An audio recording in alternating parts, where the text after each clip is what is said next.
Bonjour à tous.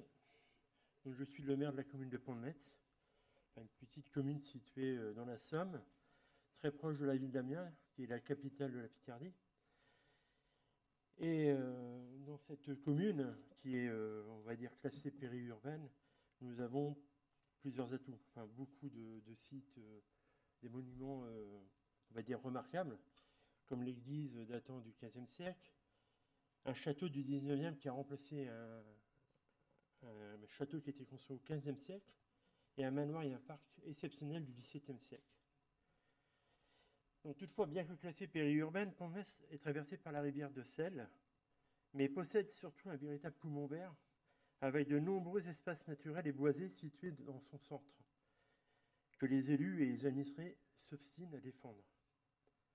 Il faut aussi savoir que l'agglomération représente 25% du territoire, les autres 75% sont totalement dédiés à l'agriculture. Donc le patrimoine est donc essentiellement naturel, et je me plais à rappeler que Pont-de-Metz, c'est la ville à la campagne et la campagne à la ville. Au niveau industriel, jusqu'au milieu du XXe siècle, il existait 3 importantes entreprises sur la commune. Toutes les 3 étaient dédiées à la filature, dès le départ, dès leur création. Début des 2020, début des années 2000, pardon, une seule fonctionnait encore, l'usine OPF, située en plein centre du village, et spécialisée dans la mécanique générale pour l'aéronautique et le ferroviaire. Celle-ci a fermé en 2005. Ce n'est que 10 années plus tard que le repreneur mettait cette friche industrielle en vente. Il missionne alors la société Eiffage, qui se rapproche de la mairie afin de connaître la volonté de celle-ci. La philosophie menée par l'équipe municipale depuis au moins 25 ans est la défense de l'identité de la commune par rapport à la ville d'Amiens, et de par son environnement naturel, son patrimoine, son histoire, et l'importance de créer du lien social et de la mixité. Une proposition nous est faite par la construction d'une résidence intergénérationnelle. Une résidence qui serait totalement innovante dans son fonctionnement et qui s'attacherait à reprendre les ingrédients de l'ADN demandés par les élus. Et ça, c'était une présentation qui avait été faite par Monsieur Le Bouch à l'époque, de réciprocité, et qui avait totalement été appréciée par les élus. Et on retrouvait évidemment les critères qu'on souhaitait mettre en place pour remplacer cette friche industrielle. L'essentiel, le lien social évidemment, avec la présence d'une animatrice au sein de la résidence, au plus proche des résidents, mais aussi au proche des habitants de la commune, hors de résidence. Un environnement par la dépollution du site, la préservation d'une parcelle boisée et des installations écologiques, et puis la mémoire des lieux qui nous tient tous à cœur, par l'intégration d'une construction rappelant harmonieusement la présence d'un lieu industriel aujourd'hui disparu. Aujourd'hui, pratiquement 1 an depuis l'arrivée des premiers résidents, c'est une grande satisfaction et une chance que de posséder ce type de résidence. Je remercie le travail réalisé par les partenaires, Réciprocité, Eiffage, la CIP aujourd'hui. Mais aujourd'hui, la résidence, elle a un petit manque, elle n'a pas encore de nom. On n'a pas encore pu l'inaugurer, et cela est dû au Covid, à chaque fois repoussé. Et puis, donc cette usine qui a été démolie avait été construite en 1890 par un monsieur Desquiens, alors propriétaire du château de Pont-de-Metz, et était une tâterie spécialisée en tissage de velours en coton, où la majorité des employés étaient des femmes.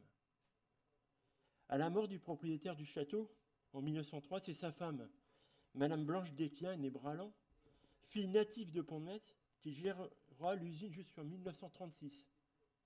À une époque où la condition des femmes, en général, travailleuses ou au foyer, était loin d'être idéale. C'est pourquoi il sera proposé au prochain conseil municipal de dénommer la résidence Blanche Bralan, en souvenir de toutes ces femmes ayant travaillé dans cette filature. Avant de passer la parole à Cécile, ou à Monsieur David, je peux vous dire que les élus sont très honorés d'avoir été, que la ville de Pont-de-Metz soit reconnue dans ce projet et puissent participer à cette remise de trophée. Je vous remercie.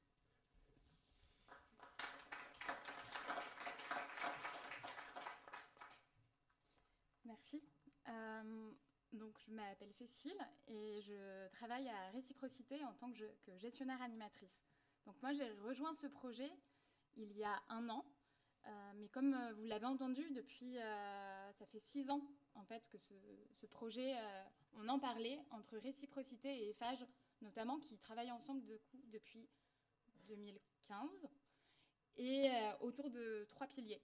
Le vieillissement de la population, le lien social, en fait, l'isolement des personnes à domicile, et également le pouvoir d'achat. On se rend compte qu'il y a une énorme différence entre le pouvoir d'achat de certains qui s'appauvrit et de celui d'autres personnes qui va, lui, s'accroître. Et donc, on essaye, nous aussi, d'avoir notre plus-value sur cette thématique, qui est donc un de nos piliers. Cette résidence, elle a été construite vraiment avec tous les partenaires, et Réciprocité, leur atout, ça va être d'accompagner chacun des partenaires, chacun des acteurs.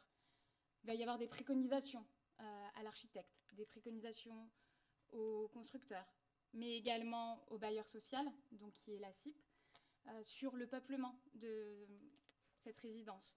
Aujourd'hui, il y a 59 logements. Pour moi, je ne parle pas de logement, je parle d'habitants.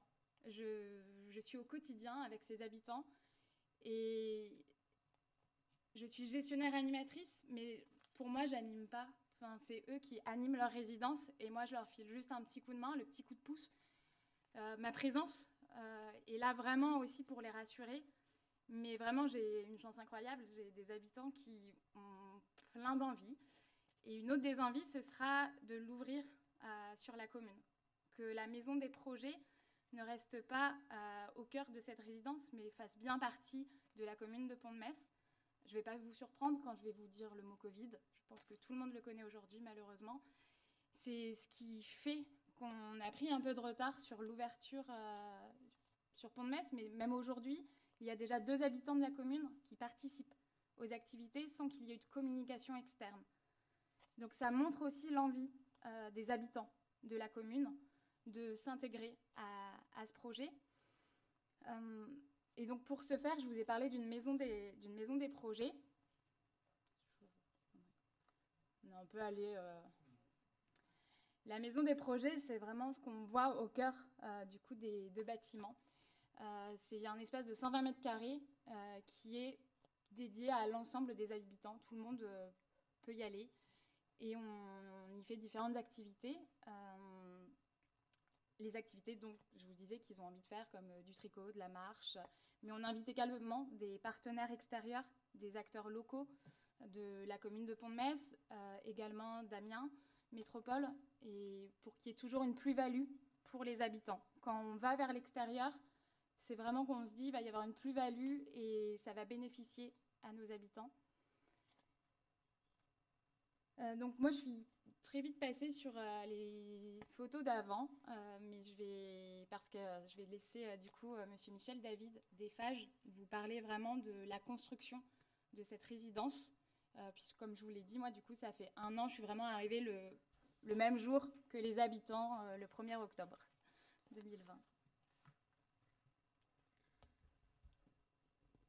Bonjour à tous, donc Michel David, je représente aujourd'hui EFAGE Immobilier, donc pour la partie promoteur sur ce projet. Donc c'est un projet qui a été propulsé effectivement par les équipes de Monsieur Lebouche. En termes de chiffres, donc c'est un projet qui comporte 59 logements avec une salle des projets d'environ 120 mètres carrés. Et en termes de planning, donc c'est une opération dans laquelle on a obtenu le permis en 2017 et l'opération a lancé les travaux en 2019.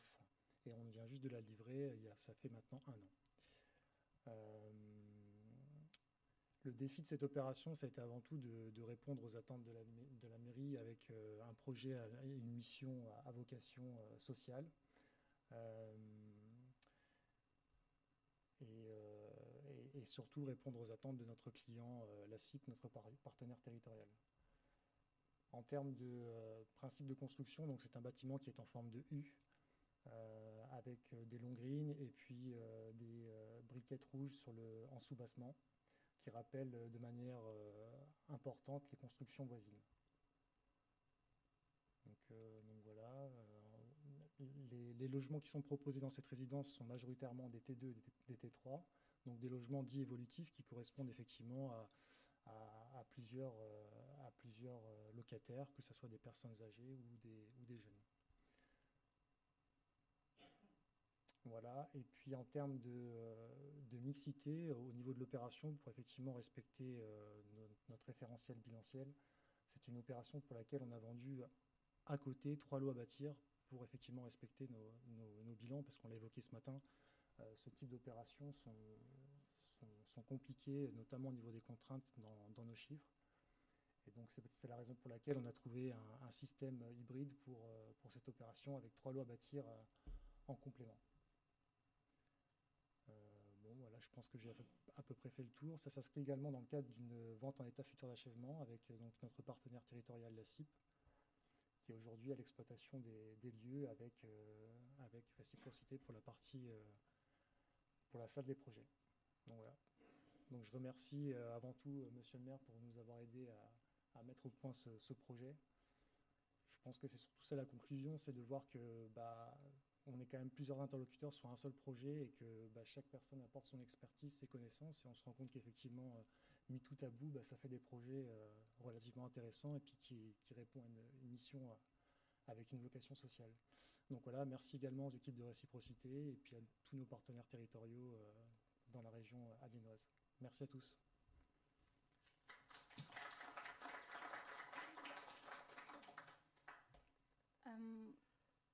Du coup, quand vous disiez qu'on accompagne tous les acteurs du projet, on accompagne également les habitants. Moi, les 3 premiers mois de ma mission ont été vraiment consacrés à rencontrer les habitants en individuel, créer d'abord un lien entre eux et moi, créer un lien de confiance entre nous, avant de pouvoir créer du collectif entre eux. C'est l'objectif qu'on se donne, et c'est pour ça aujourd'hui, vraiment, quand on se dit qu'on se connaît, on sait ce qu'ils et elles attendent, c'est grâce à ces 3 mois de ce qu'on appelle du coup une assistance à maîtrise d'usage social. Moi, c'est du coup dans ce cadre-là que j'ai pu rencontrer Francine, qui aujourd'hui accepte de témoigner, puisque qui de mieux finalement pour parler de cette résidence que quelqu'un qui vit dedans.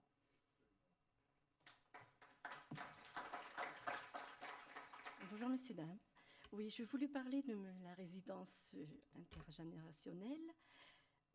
J'ai dit c'est quelque chose de renouveau. Après avoir travaillé, avoir une vie active, qu'est-ce qu'on va faire après? Eh bien, j'ai trouvé mon élément. J'ai connu, avec le fil conducteur de Cécile, j'ai pu rencontrer d'autres personnes comme moi. Et on s'est dit, voilà, il faut de la solidarité, il faut communiquer parce qu'il n'y a plus assez de communication. Et je voudrais dire que notre projet, je voudrais qu'il soit à long terme et que tout le monde, peut venir.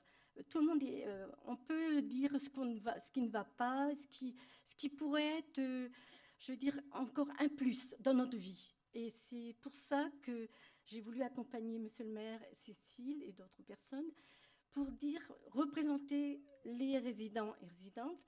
Et en plus, je voudrais dire que c'est une chance pour nous de nous exprimer parce que on est encore en attente de beaucoup de choses.